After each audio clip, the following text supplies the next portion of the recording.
অনেক দিন ধরে ভাবছি আপনাদের সাথে একটা টপিক নিয়ে আলোচনা করব, সময় করে উঠতে পারিনি। টপিকটি হচ্ছে ধর্ম। এখনকার যুগে সবথেকে বড় বিজনেস হচ্ছে ধর্মকে নিয়ে। আমাদের সমাজে বেশিরভাগ মানুষ হচ্ছে ধর্মভীরু। সেই ধর্মভীরু মানুষগুলোর ইমোশনকে নিয়ে কিছু ধর্মযাজক ধর্মকে নিয়ে বিজনেস করছেন।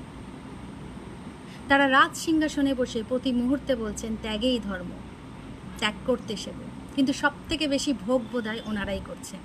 কোটি টাকার বাড়ি, কোটি টাকার গাড়ি, বডি গার্ড, রাজ সিংহাসন, সাথে রাজকীয় পোশাক, এই সমস্ত পরেই তারা ধর্মের প্রচারে নেমেছেন এবং প্রত্যেকটা মানুষকে বলছে ত্যাগেই ধর্ম।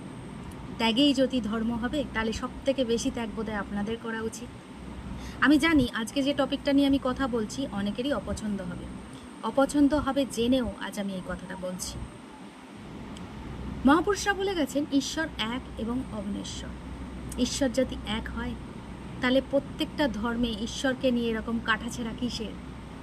আমি ঈশ্বরকে মানি, আমি নাস্তিক নই। আমি এই কথাগুলো বলছি বলে অনেকে ভাববেন আমি নাস্তিক, না। আমি ঈশ্বরকে মানি, কিন্তু আমি ভণ্ডামিকে মানি না, আমি ধর্মের এই অপপ্রচারকে মানি না।